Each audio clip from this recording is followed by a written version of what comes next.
Ya Devi Sarva Bhuteshu Shakti Rupena Samstita Namastasye Namastasye Namastasye Namo Namaha. You goddess who reside in all beings in the form of power, salutations to you, salutations to you, salutations to you.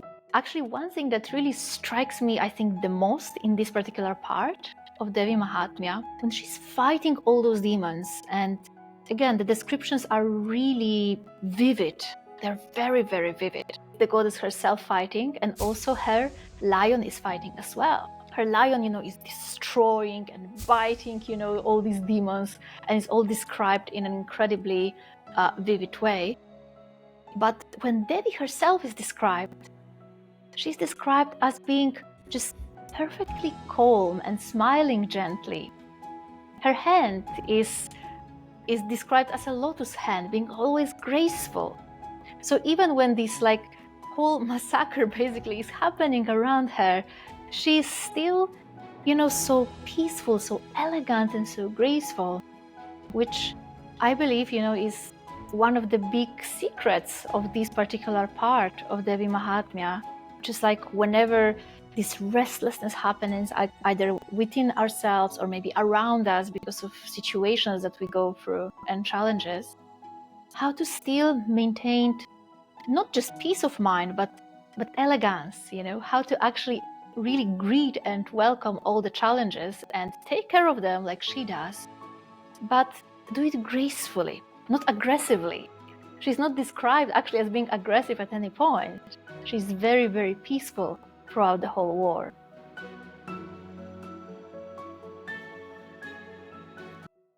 Namaste, Achala Ji. How are you? Namaste. Thank you. I'm doing well. How are you, Deepak Ji? I'm good as well. So wonderful to have you here. Achala Ji, we have quite a deep topic today. But before we go to that, a quick introduction from your side, who you are and what your journey has been till now. My name is Achala. I am originally from Poland. Right now I'm living in Mauritius. And actually I came to spiritual path at quite young age. When I was 17, I was just really searching, for something more in life. And my search was always, within the realm of yoga, within the path of Sanatana Dharma. But I do feel that my path did not fully really begin until I met my spiritual master, Paramahansa Sri Swami Vishwananda. This is when the entire journey, took completely different dimension. Because even as we'll be talking today about a really wonderful scripture, Sanatana Dharma has so much to offer and such a richness of scriptures, but without Sadguru, we can't really know the real meaning, and sometimes we just stay on this very superficial level. So for me, my spiritual journey truly began when I met my Gurudev. So were you already introduced to the Sanatana Dharma while you were in Poland, or did that happen later? Actually, yes, already in Poland, because my yoga teacher himself, he also had Gurudev, a different guru. And I was actually really inspired by his relationship with his guru. And I was like, this is so beautiful, this is so amazing, because in every other area of life, we have a teacher. I come from music background. So if I want to learn how to play violin, of course, I need a good teacher for that. I need a master for that. But in spiritual realm, which is so intangible, I believe it's even much more important to have a teacher, a guru to guide you, because otherwise, how can you go yourself if you don't even know where you're going? And which year was this? So when did you really get started into spirituality or came to India? My spiritual path began in 2006.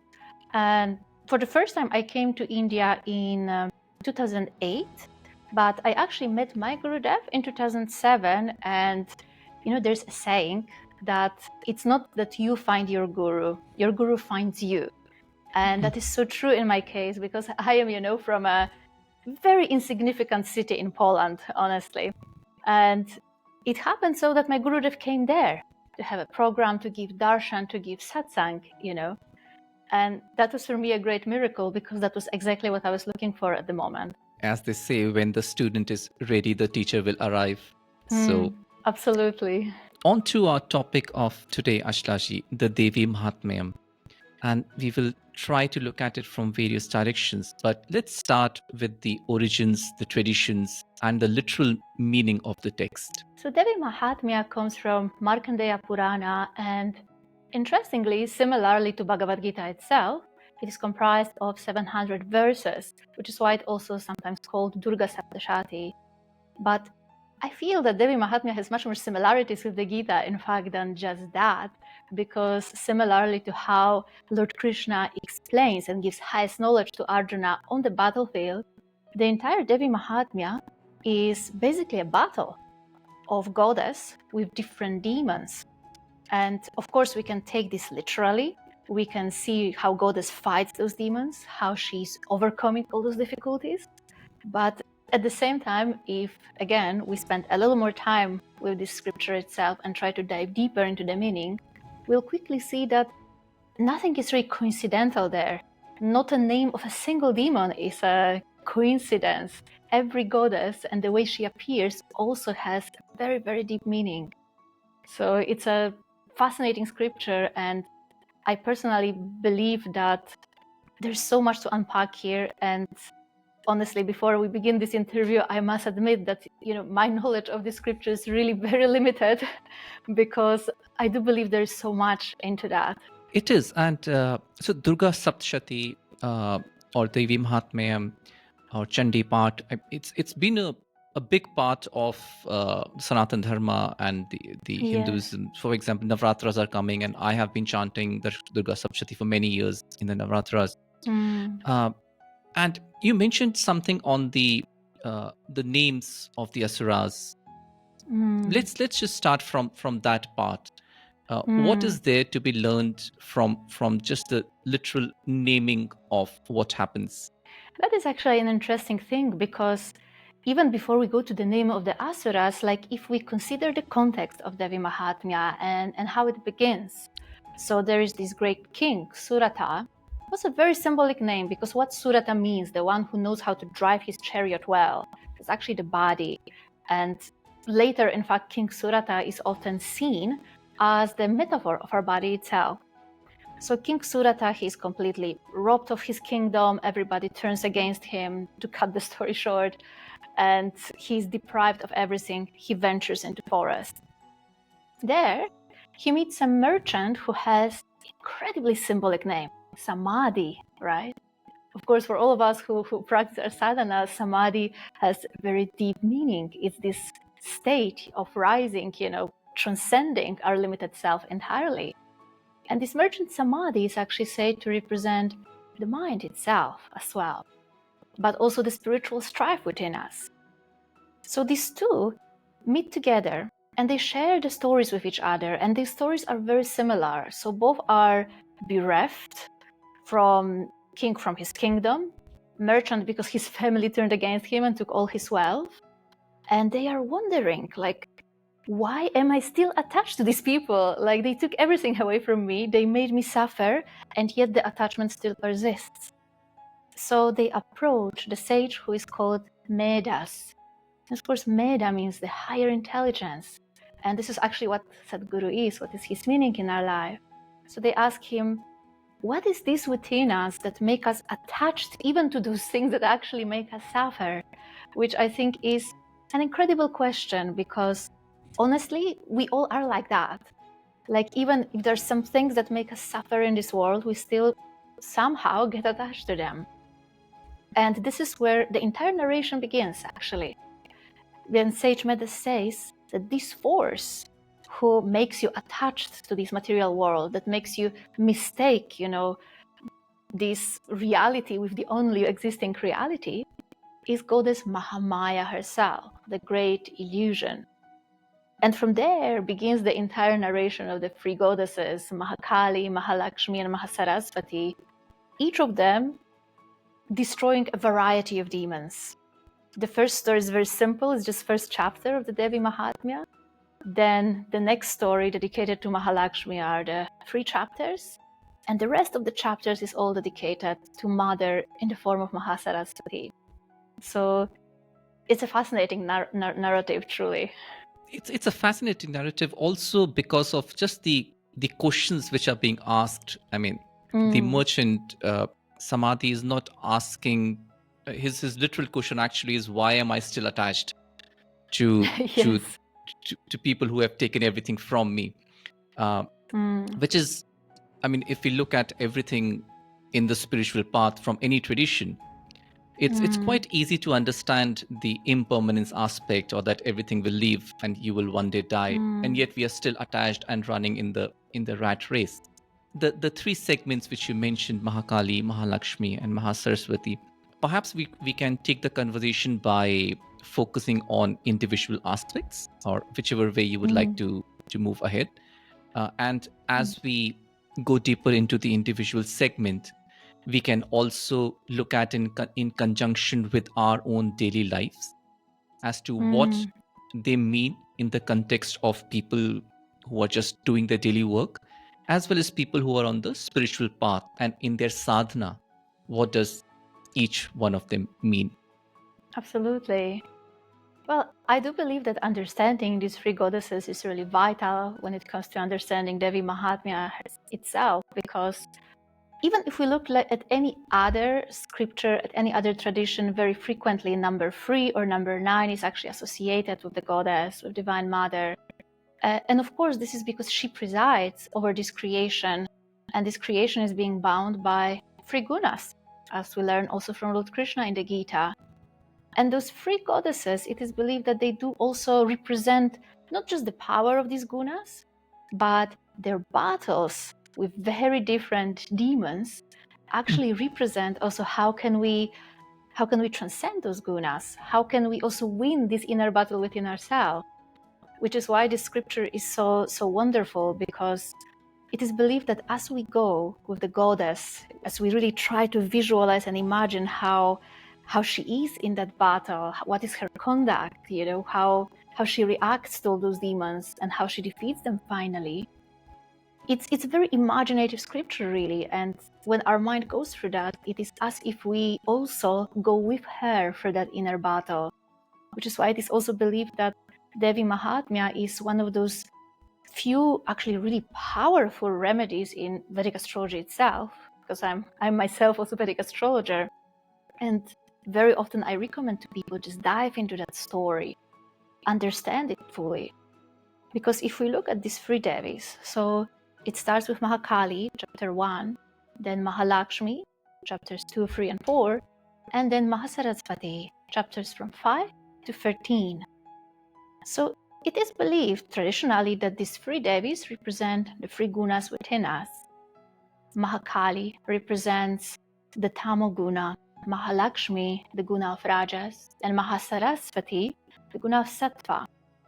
But of course, we can't mistake these goddesses with their, let's say, other versions, right? Because when we hear the name Mahasaraswati, automatically we visualize in our minds the goddess with Veena dressed in white and seated on a white lotus.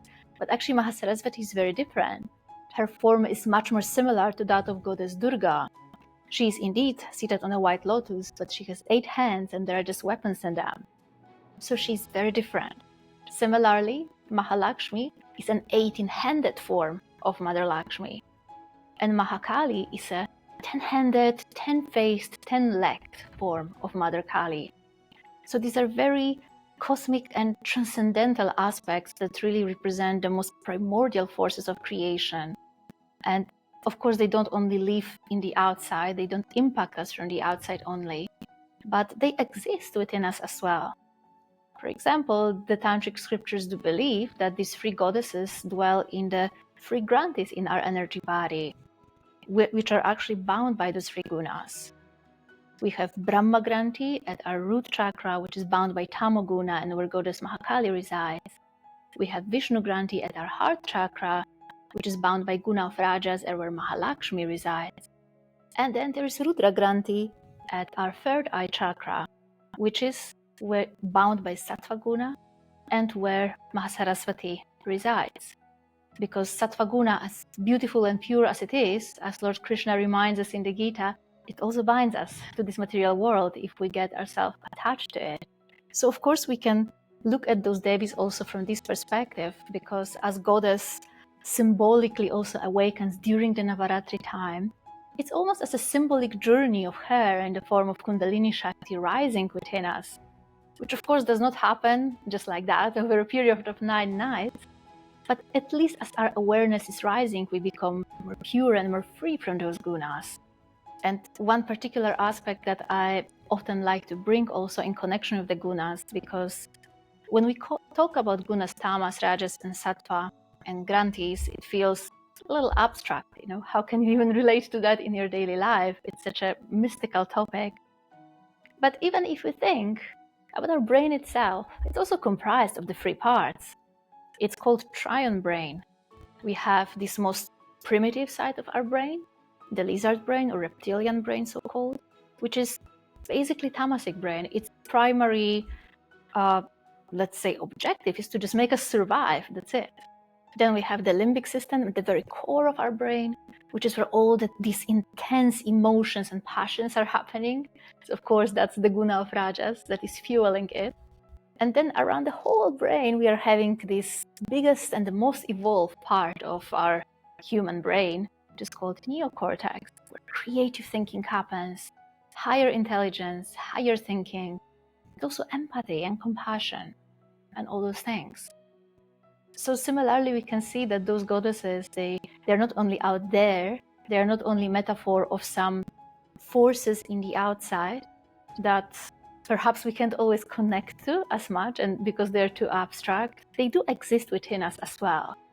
And we can, of course, dive a little bit deeper into that as we'll be talking about each goddess. I think what would really set the tone for even people who are not familiar with the text is to take the first segment, and if you could just give a brief overview of what the literal flow of the text is, and then we can just maybe spend a few minutes on what it would mean in the context of the 3 gunas. So we can start from the first segment. So the first segment, and traditionally also meditated upon on the first day of Navaratri, is just the first chapter dedicated to goddess Mahakali. And as you all already know, it begins with this great confusion in the hearts of King Suratha and merchant Samadhi, who want to know what is this within them that makes them so helplessly attached to even those things that actually make them suffer. And this is where sage Medha begins the narration. He firstly begins with the praise of Mahamaya as this great force, as the goddess, who on one hand is the very force that can bind us to this material world. But on the other hand, she's also the one who can liberate us from it, of course, because she's the very force that makes this whole play, this whole game and drama of life happen. So the narration then begins. The story is actually very short but deeply symbolic. The story takes place actually in the very beginning of time. In the beginning of time, Lord Vishnu, Shriman Narayana, he's just reclining and immersed deeply in his yogic sleep, Yoga Nidra, on the causal waters. Then what happens? From his navel sprouts lotus, and there sits Brahma, who is about to begin his process of creation. But, and here sometimes, there are different versions of this story appearing across different scriptures, but the overall tone is that he actually can't, because while Lord Vishnu is sleeping, simultaneously, out of his ears, specifically out of the dirt from his ears, appear 2 demons, Madhu and Kaitaba. So those 2 demons, basically they start to harass Brahma very badly. And poor Brahma, he doesn't know what else to do. He knows that the best solution would be for Lord Vishnu to just intervene, to just kill those demons. But Lord Vishnu is sleeping. He's deeply immersed in his Yoga Nidra. So Brahma then understands that, of course, Lord Vishnu is immersed in his Yoga Nidra because of the power of Mahamaya, because of the power of Yoga Maya herself. So he actually prays with great humility to this Mahamaya who makes God himself fall asleep. He actually praises her with a very famous Ratri Suktam, and he humbly, requests her, please wake Lord Vishnu up so he can bring balance back to the universe. Because Lord Vishnu is, of course, the divine sustainer. It is his duty to sustain everything and the whole creation. So as Lord Brahma offers his prayers, of course, Devi gives him the blessing. And what happens? From the very eyes, or eyelids of Lord Vishnu, there starts to emerge energy. So it is described as if this energy, Yogamaya, she separates herself from Lord Vishnu so that he can wake up. And this energy then takes the form of Mahakali. However, interestingly, as we are hearing and listening that narration, it's actually, her form is not described. So it's like she is there and we know she is there, but she's not really described. Like she's all the time in the background. And I think it's very much how Mahamaya herself operates, even how God himself operates, of course, in this world. That he's there, she is there, but always in the background. So when Lord Vishnu wakes up, of course, he begins to fight with these two demons, Madhu and Kaitaba, to bring back again order into the universe so the creation can actually begin. What happens then is that they are fighting for such a long time and he cannot defeat them. So it is believed that what happens then, that because as they keep fighting, the two demons, Madhu and Kaitaba, they spot goddess Mahamaya. And they get so completely mesmerized by her that they completely lose their mind. In a way, she completely takes control even over their minds and their speech. So as they become very proud and arrogant, they come and approach Lord Vishnu himself and they say, "You ask boon from us, Vishnu, and we'll give it to you," because they are so proud, So demons say like that to God. And Lord Vishnu takes that opportunity and says, "Fine, I'm taking the boon. Please, my boon is I want both of you to die. I want you to grant me the boon that I kill both of you." And they say to him, "Okay, fine, but kill us in the place where there's no water." So at the beginning of creation itself, everything is submerged. But Lord Vishnu takes them both, places them on his lap, and cuts their heads with his Sudarshan chakra. And that's how chapter 1 ends. Of course, a lot of strange things happening, right? And if we don't look into symbolism, sometimes those stories may sound like really strange, of course. But if we look even at the demons themselves, so they are called Madhu and Kaitaba. Madhu literally means honey, and Kaitaba means an insect. And there are various interpretations of this story. For example, in Mahabharata, we find the interpretation that because Madhu means honey, and sometimes if there's too much sweetness or comfort in your life, you can become too tamasic. And Kaitaba means insect, and insect is always very restless, very disturbed. So Mahabharata actually suggests that these two demons represent the Tamas guna and Rajas guna. Tamoguna represented by Madhu, and Rajaguna represented by Kaitaba, both of which are trying to disturb Brahma, who actually represents sattva or pure knowledge here. So how Brahma cannot be creative anymore because he's harassed by them continuously. And again, if we think about it even from perspective of how our brain, for example, works, the moment our brain is in this tamasic mode or rajasic mode, so when we are either paralyzed by fear and focused on survival only, or when we are continuously restless and greedy and the brain is searching for this dopamine, which is a very rajasic mode, of course, interestingly enough, we will not have access to the actually creative part of our brain, the sattvic one. The most the rajasic and the tamasic parts of our brain are fired up, the less access we'll have to actual compassion, creativity, higher thinking, etc. And in the most, I would say, simple way, that is one way how we can look at this particular part of the story. The names of Madhu-Kaitabha, as you mentioned, there is definitely the interpretation there of how we are mesmerized, and this is one part of the answer as it's starting to form as to why we are mesmerized, why we are attached, and it's because these are these two demons, but also the immense strength of them, because you would assume that once Lord Vishnu has awakened, it should be fairly easy to just kill them. But as we see in this first segment, it's not that easy. It takes time, it takes effort, and then it takes the grace of Mahamaya before we can vanquish them and move on to the sattvic aspect of our brain, as you first mentioned, or even the sattvic aspect of our lives. So Absolutely. Absolutely. And I think it's very interesting that Lord Vishnu is actually the one who defeats them, because Lord Vishnu, he is the divine sustainer. And if I think about the activity of sustenance or maintaining something, it makes me think of continuous effort. Because if you think about Brahma or Shiva, for example, when you create something, it happens once. When you destroy it, it also happens once. But if you actually want to maintain something, it is a continuous effort that is required for that.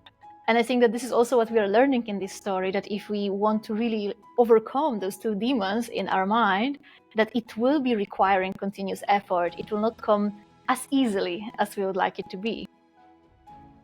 Yeah, I mean, true, absolutely. It's a continuous effort.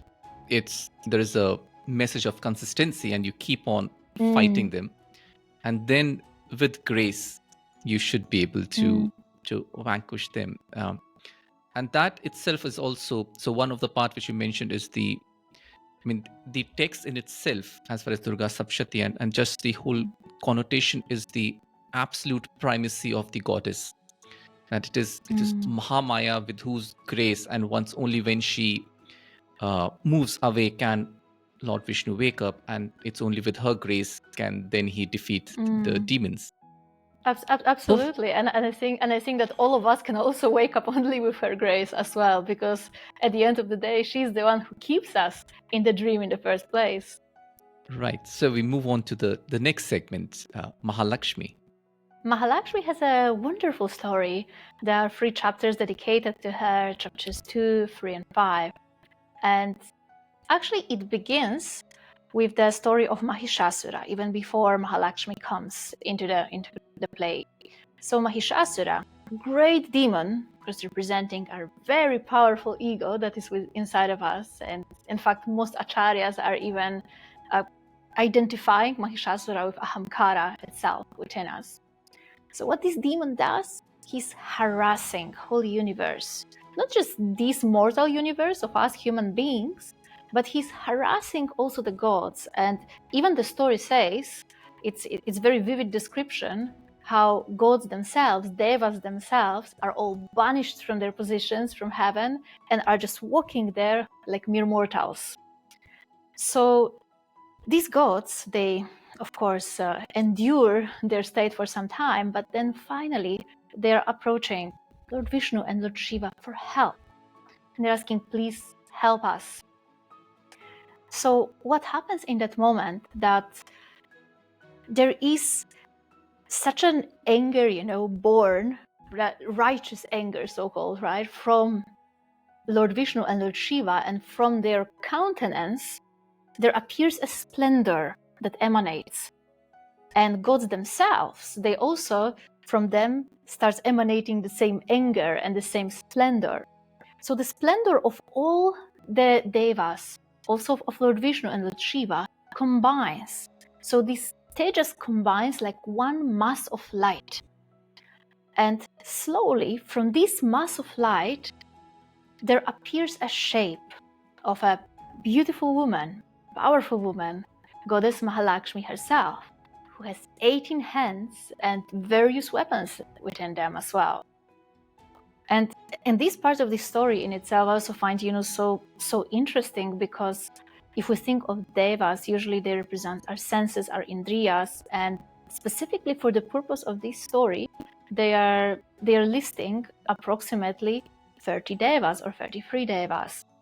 And if you look at that, deeper into that, we also have 30 or 33 vertebrae in our spine, right? So there is also a certain connection with that. So what is happening is that all these forces, they get mobilized together for a single purpose. So this demon Mahishasura can be finally defeated, because he rendered all these inner powers within us like completely hopeless, basically speaking, completely helpless. So once the goddess emerges, she's powerful, she has 18 hands, and of course, the battle will be about to begin, because Mahishasura sees, how that there is some huge mass of light there present. So it's quite interesting because the way it's being described, and of course that would take a really long time to go into details, because of course Devi has 18 hands, and in each of her hands there's one weapon. So each of these weapons was given by one of the gods, who themselves are representative of something. And then even when she will be killing different asuras, different demons, because Mahishasura doesn't come immediately on his own. That's how ego is. So he doesn't come directly. He first sends his demons. And the demons themselves, they have very interesting names. Some is called Ugra, the fierce one. Some is called Bidala, hypocrisy, right? There is demon of darkness. There is demon of this like arrogance as well inside of us. So if we translate the names of those demons one by one, we realize that truly these are the forces of the ego that are inside of us that make us restless all the time. Even there is demon of like having foul mouth, right? Literally. So there are really different demons present there, and they are actually destroyed by different weapons of the goddess. And of course, finally comes the great battle, the great duel between Mahishasura himself and Devi Mahalakshmi. But this description is also very interesting because as Devi is seemingly killing Mahishasura because his original form is a form of buffalo, then he changes his form into another form. And then he changes it to yet another form. So he keeps changing his forms. He's a shapeshifter, basically speaking. And I find it again so incredibly relevant in the way how our own ego works. And I think that many spiritual seekers can relate to that, because the moment our ego understands that we kind of saw through it and through its strategies and manipulations, it just changes the strategy. That's it. And it will keep changing, keep getting more and more refined until it finally gets transformed, until it finally dies.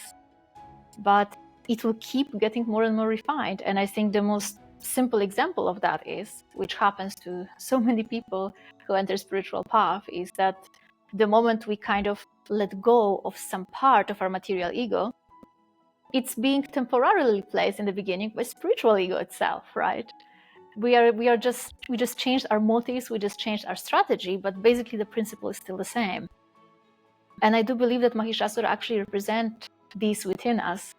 But regardless, Devi patiently keeps killing all his forms one by one, no matter how many forms he changes, until he finally dies. But actually, one thing that really strikes me, I think, the most in this particular part of Devi Mahatmya, that when she's fighting all those demons, and again, the descriptions are really vivid. They're very, very vivid. And what is happening, it's the goddess herself fighting, and also her lion is fighting as well. Her lion, is destroying and biting, all these demons, and it's all described in an incredibly vivid way. But when Devi herself is described, she's described as being just perfectly calm and smiling gently. Her hand is described as a lotus hand, being always graceful. So even when this whole massacre basically is happening around her, she's still, so peaceful, so elegant, and so graceful, which I believe, is one of the big secrets of this particular part of Devi Mahatmya. Just like whenever this restlessness happens, either within ourselves or maybe around us because of situations that we go through and challenges, how to still maintain not just peace of mind, but elegance, how to actually really greet and welcome all the challenges and take care of them like she does, but do it gracefully, not aggressively. She's not described actually as being aggressive at any point. She's very, very peaceful throughout the whole war, which is a really beautiful thing in itself and very inspiring. And this segment is also related to Rajaguna, right? Rajas Yes. part you mentioned before. Could you spend a few minutes on it and just how we can relate that to the, because in the three gunas, you can often say that tamas, it's fairly easy to see why tamas is not something which you will want. Yes. But rajas is something which definitely has its uses in the world. It's what propels us into action. It's what makes us do our worldly achievements. And even in the scientific world, all discoveries, everything requires some part of that. Yes. So how would you relate that, the correlation with rajas, as well as the symbolism of Mahishasura as the ego? And we combine all of that. And in that context, what does vanquishing rajas even mean? And how do we relate to that in our daily life? These are actually very, very good questions. And definitely for everyone that asked also to draw our own answers. But I do believe that especially when we talk about guna of rajas and those three gunas, each of them, they become the most problematic when they are out of control. Like, of course, in our limited understanding, it's normal that somehow Tamoguna we understand, okay, it's not something we would like to. Rajoguna, we are kind of medium approach to it, and Sattvaguna is somehow desired, right? But in reality, even of Sattvaguna, when it's like overpowering all other gunas, it's not necessarily just purely good, as it sounds. It can backfire as well. And we can see it even from the perspective that first chapter of Devi Mahatmya is Goddess Mahakali, so overcoming Tamoguna. Fairly easy. Then overcoming Rajaguna are 3 chapters. Already a little harder battle. But actually overcoming Sattvaguna, that's all how many chapters from 5 to 13? So that's 8 chapters, right? Because of course, that's the part of ourselves that we are most attached to, and it's not that easy to overcome, in fact. Now, back to your original question. So when we talk about Rajaguna, what does it do to us, especially in excess, can be seen very beautifully in the very beginning of chapter 2. When we see the description of Mahishasura, basically what is happening. So Mahishasura, let's identify him for the time being. Okay, he represents the ego, but also the force of desire specifically. Because desire is actually the very core of what Rajaguna is. And we can read about it even quite clearly in the Gita. When Lord Krishna, on numerous occasions, he almost puts an equation mark between the force of desire and Rajaguna itself. So what happens when Mahishasura takes over all the worlds? Let's imagine that all the worlds, they are actually the metaphor of what happens inside of us. What happens is that the gods, the devas, the heavenly or the higher powers within us, they become helpless completely. They can do nothing. And I think that many of us, we can relate to that, because when we are ourselves completely overpowered by the force of desire itself, it's true, we are helpless. Even if we would like not to be, but we are. And I think that it really brings us to chapter 3 of the Gita, the very end of it, when Arjuna asks a really good question to Krishna. So he asks Krishna, "Oh Krishna, what is this within us, within humans, that makes us do the wrong thing, even if we know better? Actually, even if it's almost like it's against our own will." And let's take like a very simple example, which I think so many people can relate to. Imagine that you are trying to have a healthier and better diet, and you have a strong resolution. And then there's this cake in front of you, right? And this is when the desire or Mahishasura says, you know what, let me overpower all those gods who represent the power of determination inside of us. Let me get the cake. It's more important at the moment.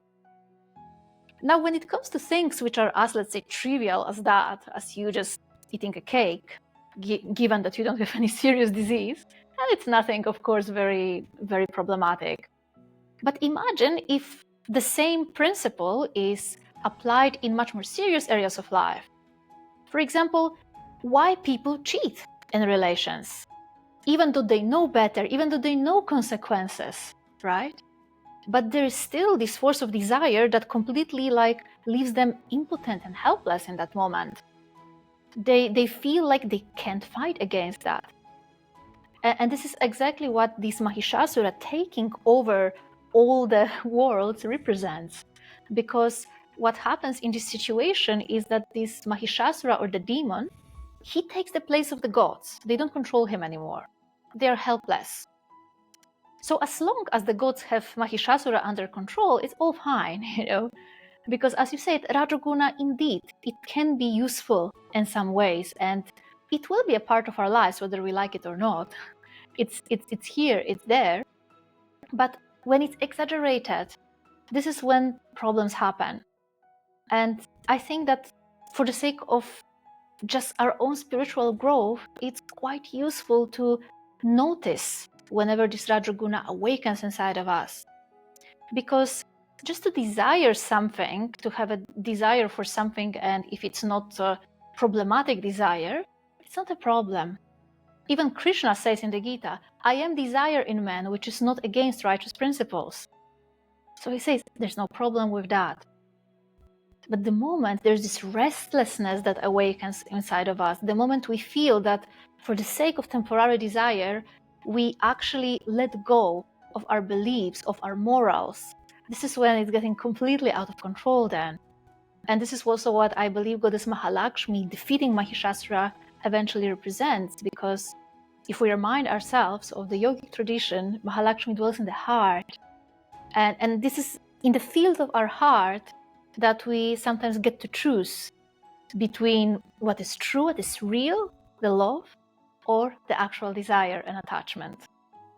If that makes sense. No, absolutely. And as you mentioned, so one thing which we can also take away from the text is that the strength of asuras is never in question. So Mahishasura is tremendously powerful. That is in itself not a problem. The problem is what comes along with it, that I want this and I want that, and anything which is in the world is mine. And the associated jealousy, envy, all those different characteristics which you say, which then take over our entire lifestyle. That is what is problematic.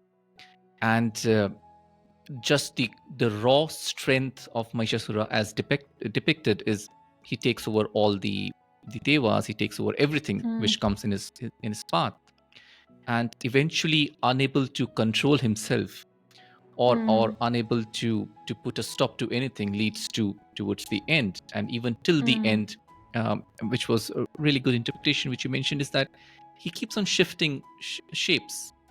So and which is pretty much what we also do. And I think I've seen, and I'm sure you have also seen, that a lot of us, once we are disillusioned with the material world, we move on to the spiritual world. And there also we want to acquire more, to get more. So we transfer one race and we substitute another race in its path.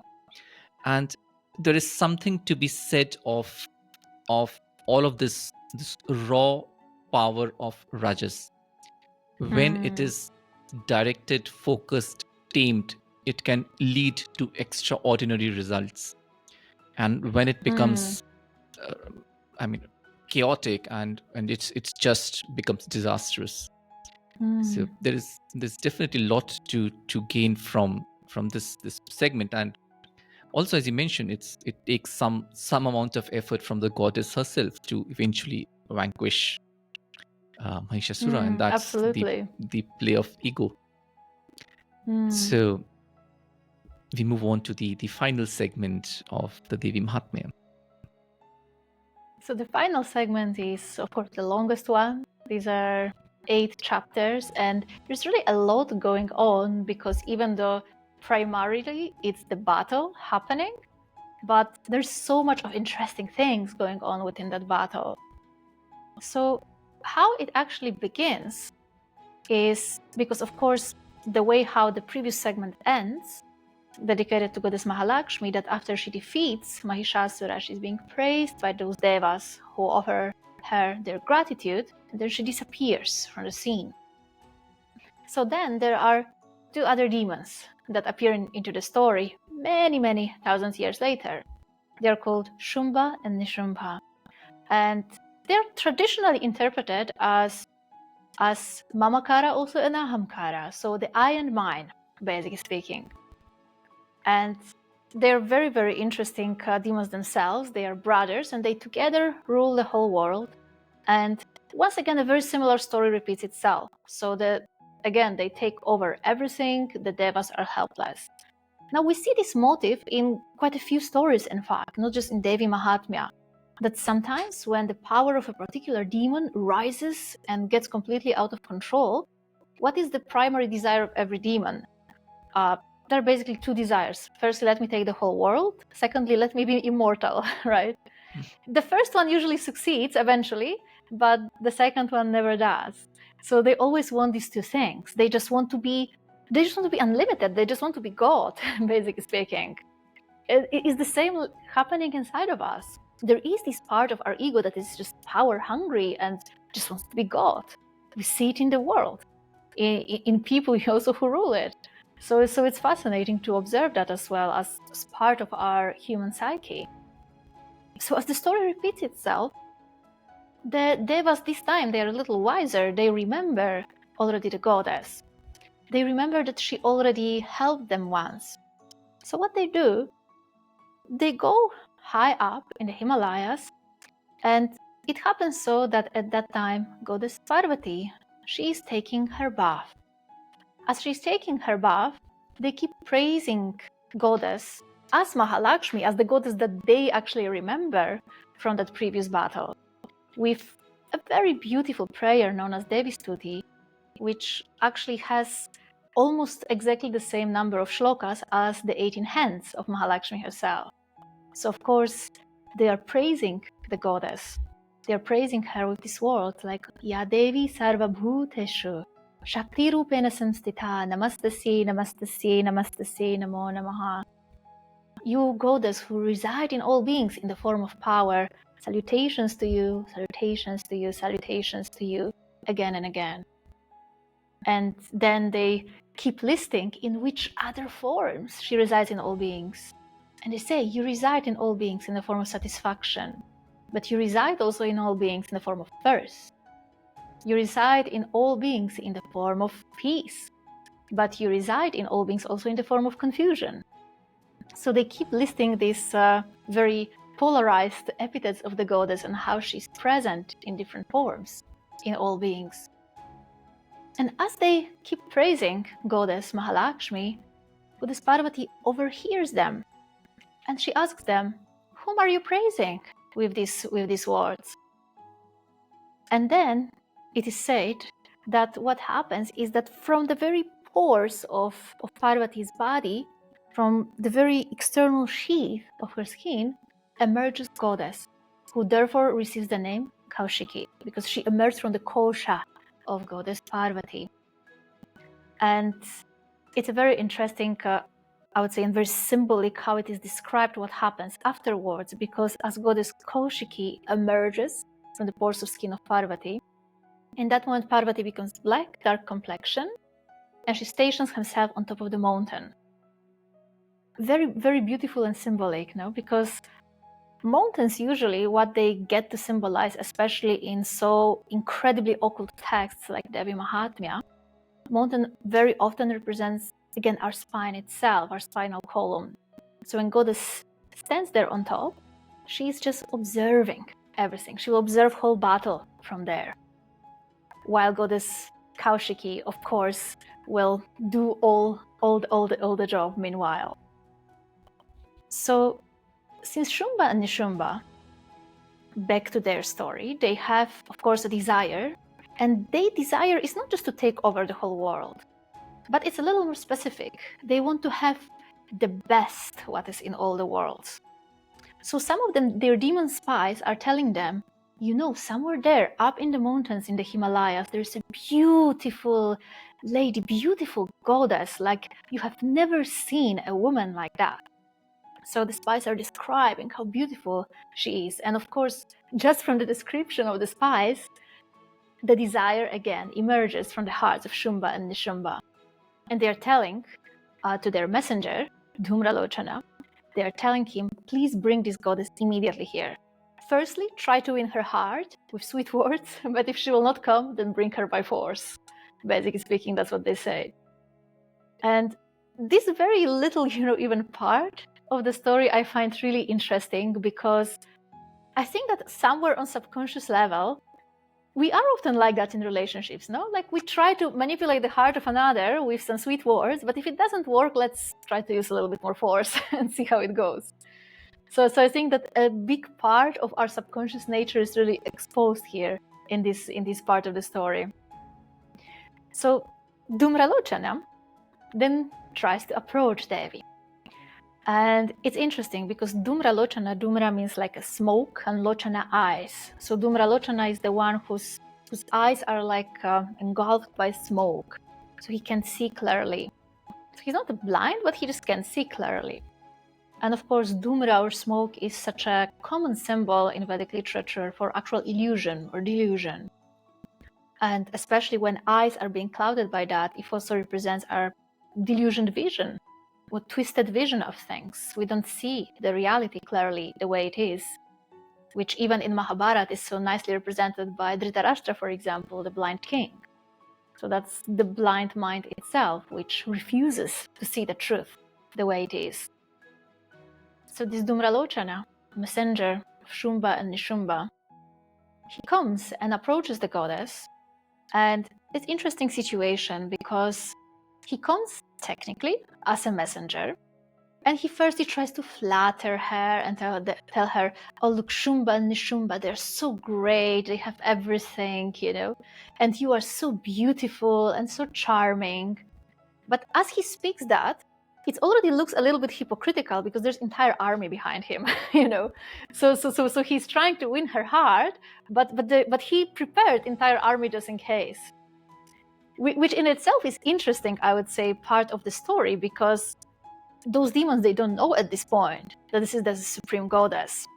But just in case, they bring entire army to do a little power show, of course. So goddess herself, she's so humbly replying, and she's saying, oh, I would really love to go with you, but unfortunately I had made a really foolish promise, a really foolish vow in the past, that I can marry only a man who defeats me in battle. I'm very sorry, but you need to tell your master, Shumbha or Nishumbha, whoever of them wants my hand, please come and defeat me in battle. Messenger gets outraged. He says, like, watch your words, Devi, because you have no idea what you are talking about. And of course, without returning to Shumbha and Nishumbha, Dhumralochana wants to launch an attack on her and just bring her to Shumbha and Nishumbha to have this all sorted as soon as possible for their masters, his masters. But as Dhumralochana, with his troops, they just begin to approach Devi. It's such a beautiful description. She just says a simple syllable, hum, and destroys the whole army. Whole army is reduced to ashes, just like that. So then the whole drama begins when Shumbha and Nishumbha hear of that story. They're enraged, and they do not just gather their own demon army, but they are also invoking 8 different demon clans from different areas to support them in battle, which is very symbolic because many acharyas actually see those 8 demon clans as representing our 8 negative qualities of our mind. 6 of them are the Shadripus themselves, the Kama, Krodha, Lobha, etc. And then there are 2 more as well added to that. But number 8 becomes very significant, because what happens then, during the battle itself, as those various different demon clans approach Devi, approach the goddess, she also actually manifests out of herself, emerge 8 forms, who are known as 8 yoginis, and they are actually Shaktis of different devas. There's Brahmi, who is the Shakti of Brahma, Maheshwari, who is the Shakti of Shiva, Vaishnavi, who is the Shakti of Lord Vishnu, etc., etc. And these 8 goddesses are very, very commonly associated in Tantric scriptures with those 8 qualities that we need to overcome in our minds. Brahmi helps us to overcome desire or kama, Maheshwari helps us to overcome Krodha or anger. Then there is Kaumari who helps us to overcome Lobha or greed. There's Vaishnavi who helps us to overcome Moha or attachment, delusion. Varahi, the Shakti of Varaha, who helps us to overcome Mada or pride. Indrani or Aindri, who helps us to overcome the quality of Matsarya or envy. And then there are two more goddesses. There's also Shivaduti herself in Devi Mahatmyam, and there is Narasimhi. And they help us to overcome two remaining qualities, which are firstly Pashunya, which is sometimes interpreted just as the quality of gossip, but sometimes it's also being seen as a quality that really makes us like Pashu, literally, like an animal. So just animalistic qualities within us, the lower qualities. And the final, or the eighth one, is actually the quality of Punya, just attachments to good deeds, which is also actually, some form of vice of the mind itself. So these 8 goddesses or these 8 yoginis, they fight fiercely in battle. And of course, eventually, they defeat completely all the entire army. And then when the entire army is defeated, then these 2 demons, Shumbha and Nishumbha, they're kind of trying, to mock Devi, like, oh, Devi, you fight, with so much help, fight on your own. And of course, in this moment, Devi is saying, who is really standing here? It's just me alone doing everything. And she reabsorbs all those 8 goddesses back into her. And firstly, she kills Nishumbha, and finally, she kills Shumbha. But even that in itself, it's similarly like with the previous battles. It's not something that happens very quickly, very swiftly. There is quite a bit of duel into that, quite a bit of effort that needs to be taken.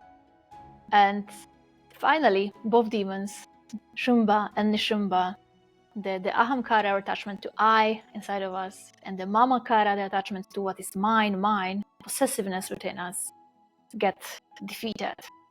It's a wonderful depiction, and you it really went so nicely. You described everything which happens there, and it's a very famous part of it when the demons tell her that, oh, you fought with so many different devis, and then the goddess says, it's only I. Who do you see? Who else do you see? And this thing of all forms come from one and then merge back into that single form, the whole non-dual aspect of the text, how do you see it? Because non-duality itself it has been a focus of different texts from the dharma, or from both the Shakta Sampradaya as well as from Advaita Vedanta and different things. But this aspect of everything comes from one and then merges back into one.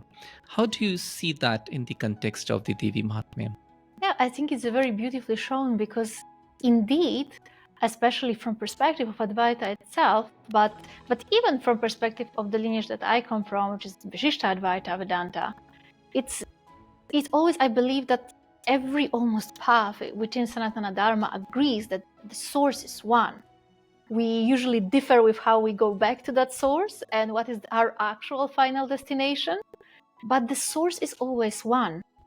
And I think that especially in this beautiful moment when the goddesses come back and she says that I am actually doing everything alone, I am doing everything myself, it really reminds me so much, of chapter 11 of the Bhagavad Gita, when Lord Krishna shows to Arjuna his cosmic universal form, where everything can be found in this form, all the devas, everything existing, non-existing. Arjuna looks left and right and behind, and this form is everywhere. He can't run away from it. And he describes this form is like 10 million suns shining at once, and yet he can't, look away from it because it's everywhere.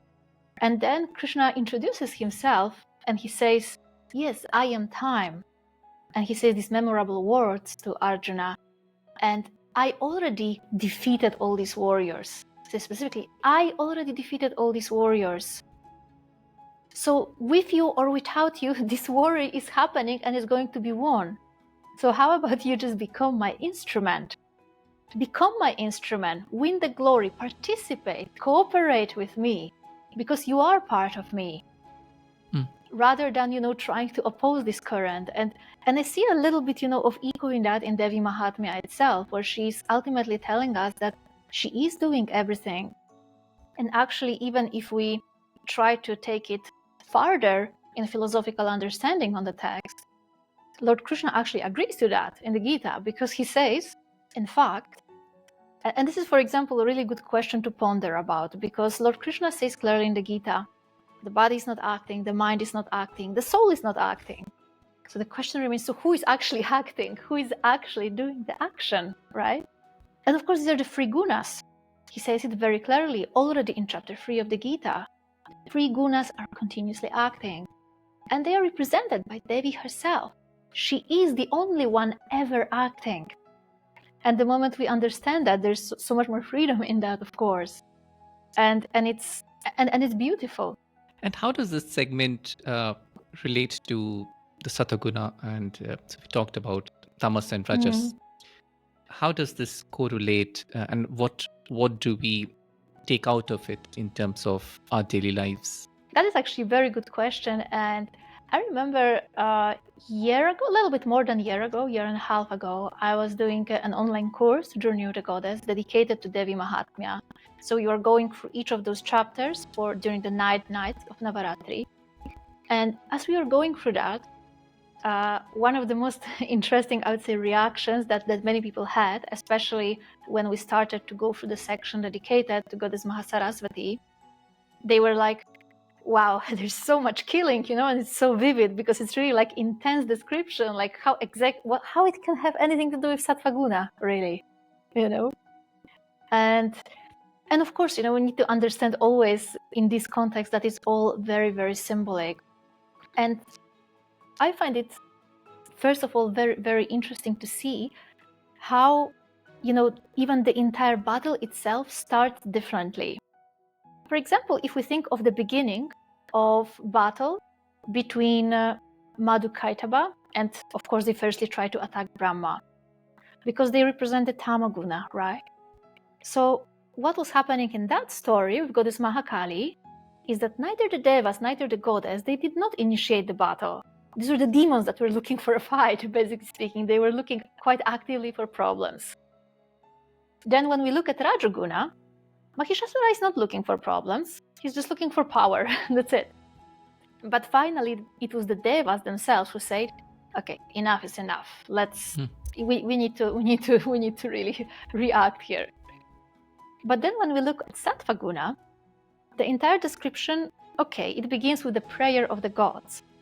But then when the demons actually approach Devi, they don't have actually combative intentions. They don't want to fight with her. They want to get her, possess her. Because again, she's the embodiment of Mahasarasvati. She's the knowledge. And that's actually what ego wants. It's the knowledge, the information. Because this is what Sattvaguna is after. It gains happiness from knowledge. Because ultimately, I think that, even the greatest tyrants of this world and the most evil rulers eventually realize that knowledge is the greatest power that there is. And this is how I see also Shumbha and Nishumbha trying to possess this great knowledge, Mahasarasvati. But of course, she knows that she can't give this great knowledge, this realization, to demons just like that, because it's a very bad combination, right? Ego and divine knowledge. So what happens then? There's this great battle and this great back and forth. And actually, one, I think, very important part of this story that I initially skipped, because it's like a really long part of Devi Mahatmya, but I think it's quite significant to understand the entire context, is that before even these 8 demon clans approach Devi and fight with her, firstly, Shumbha and Nishumbha, they decide, okay, let's send Raktabeej. Maybe he will be able to fight with her. So Raktabeej is this really fascinating demon, because when he's hurt in battle, when he is wounded, then every drop of his blood that touches the earth, there is another Raktabeej emerging from that of equal strength than he has. So it feels like an enemy impossible to defeat, right? So of course, when this Raktabija comes, that the mothers, the yoginis, the ashtamatrikas, they try to fight with this demon. But the more they fight with him, the more Raktabijas are there. And I think that this is really so amazingly illustrating the very nature of our mind. Because if we try to fight with our mind a little too badly sometimes, a little too forcefully, again, it's like, I think anyone experienced that it intensifies. It just gets more and more intense. Because we can't defeat the mind with the mind, really. It's just not working. So what actually happens eventually is that goddess invokes Kalika, Mahakali. Actually, not Mahakali, just Kalika, Kali. She's being called Kali or Chamunda. She's dark complexioned. She's also described as being old, elderly. But other than that, very similar description to Kali, also naked and dark. I find this especially important, that she's dark and she's naked, because she represents this very neutral state of mind. And goddess tells her, please absorb all this blood, drink all this blood, basically speaking. So there are no more Raktabijas, so he can be finally defeated. And I find it really symbolic, because really the most beautiful thing that we can do, that whenever our mind is getting completely crazy, is not to fight with it, not to engage with it, but just really allow Divine Mother to absorb it. Go into meditation. That's it. Don't even react to it. Just allow her to reabsorb it back. And I do believe that Kali represents that reabsorption back again. And the whole theme of reabsorption, I think, is really prominent throughout this last part of Goddess Mahasaraswati, because she appears from the skin of Parvati firstly, right? So she kind of separates herself from Parvati. Then there's Kali reabsorbing everything. Then she reabsorbs back again the 8 Devis back into her. And through that, I believe she's somehow also trying to remind us, because if you look at those 8 Devis, 8 Shaktis, Brahmi, Maheshwari, Kaumari, etc., so they represent those qualities that help us to overcome desire or anger or jealousy inside of us and so on. So they are basically the good forces and powers within us. But sometimes we do forget, I believe, that even those virtues, they're also her grace. They don't come to our life just like that. If we are, for example, blessed enough that we have great focus or great concentration or memory, it's her blessing. And because it emerged from her originally, it can also very easily be taken away from her by her as well. And I think that this is a very important theme, really, in this part, because especially, like, if you think of our spiritual path, what does it even mean to overcome sattva guna? I do believe that, to put it in most simple terms, is to stop focusing on gifts of God, focus on God. And that's what Devi also shows here. Like, don't focus on my gifts, don't get attached to those, because they come and go. And even Krishna says in the Gita, both memory and lack of memory comes from me. Which is, if you think about it, it's so profound statement, because really, like, it's true. You can't force yourself to remember something or not. You can try, but you can't force. It's actually a grace. And in our daily life, we so often forget that everything is the grace of God, really. And I think that this is what this chapter primarily reminds us, that remember that there's this grace of God in everything. And rather than focusing on this little container of water, go for the source, That's just much more logical. If somebody offers you a bottle of water when there's entire reservoir next to you, like, this should be a very simple choice, right? This is what Krishna says also in 2nd chapter in the Gita. What's even the point of small reservoir of water if you have whole ocean? And he says that specifically in the context of just filling our mind with this Vedic knowledge, rather than having actual realization, which is an entirely different story. So I do believe that this is ultimately what this story and the entire idea of overcoming sattva guna is about. Yes, and I think the story of Raktabija is I mean, it also gives us another perspective that sometimes you can't brute force your mind into submission. Yes. And every time you hammer your Yeah. mind, be calm, it will find out some other droplets to sprout more Yeah. thoughts. And I mean, I think that listeners can really relate to that, like I know it's from my own perspective, and I'm sure that especially men listening to this podcast will relate to that. If your wife is angry and you tell her be calm, good luck with that, really. It will just not work. It will definitely not work. so we towards the end of the text, we then come to both the original participants, the king and the merchant, and both of them get what they wanted. Could you just end with that, and then we'll conclude the session? Yeah, this is quite beautiful actually part where after hearing those great stories of the goddess, of course, both King Suratha and the merchant Samadhi, they're actually requesting sage Medha to teach them how to worship this goddess, how to worship this Devi, how to approach her. And they are fasting for a long time at the bank of the river. They worship her together, but of course with different desires in their heart. And Devi finally appears in front of them, also by the grace of their guru. And of course, they ask for different things. King Suratha just wants his kingdom back, basically speaking, because this attachment is still strong in him. So he says, please, I want my kingdom back. And he receives this kingdom back in this very life. But more than that, Devi also promises him that you will be reborn as someone greater than that. You will be reborn as the Lord of the entire Manvantara, an entire long period of time. And merchant Samadhi, he just wants to be free from attachment. He basically just wants moksha. He just wants liberation. And the goddess also says, I grant you that as well. And I think this is really like so beautiful, this part of the story showing that actually goddess, she gives us what we ask for. But this is why, like my Gurudev often says, be really wise what you ask for. Because especially goddess, she has a heart of a mother. She will give you out of love what you are asking for. But because of that, really be wise. And be wise whether you are asking for this small bottle of water or the whole, reservoir. Make your choice wisely, because if you can have the ultimate, why to settle down for something smaller, right? And also, I mean, it just also signifies that both the world as well as freedom from the world's attachment, both those graces come from the goddess.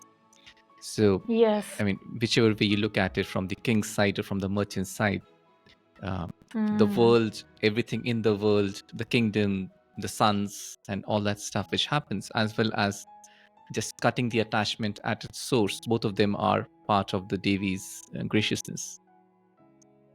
Absolutely. And this is, I think, the most beautiful part of Devi Mahatmya, showing us that everything is her grace, everything is her beauty, and everything is in her hands.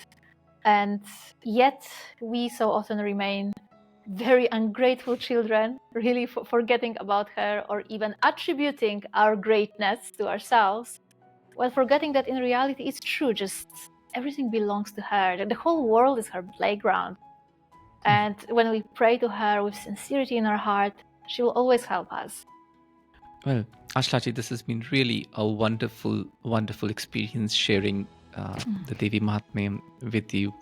Before we end, is there any particular verse, any particular shloka, anything which has had a deep impact on your own journey which you would like to share? For me personally, one part of Devi Mahatmya that I think, especially in the beginning of my spiritual journey, really resonated a lot with me is the first chapter, and especially the prayer of Brahma to Devi, to the goddess, Ratri Suktam prayer, because this prayer is so beautiful. He praises her in this prayer. You're the most beautiful one, and you're the most terrifying one as well at the same time. You're the great Mahamaya, and nothing can happen without your permission. And this, I think, is so powerful for us to remind ourselves, especially when we go through challenging times. because we will always be having moments like that in life, moments of depression, moments of confusion. And it's very natural and human that we somehow tend to believe that those experiences, we just want to end them, or we want them not to exist, rather than allowing ourselves to recognize and respect and just really bow down to Goddess in this form. Because who knows where our confusion may lead us, where our depression may lead us. The entire Bhagavad Gita begins with Arjuna's depression at the end of the day. Sometimes the depression or confusion can be the moment of our greatest breakthrough if we just allow ourselves to honor that moment, to not deny its existence, but to see that this is also a form of Goddess. This is her way to teach us also something. And I personally found this incredibly beautiful. Thank you again for sharing that part. And it's been really wonderful having this session with you. Thank you so much for taking the time. Thank you so much, Deepakji, for having me. It was really nice to discuss with you.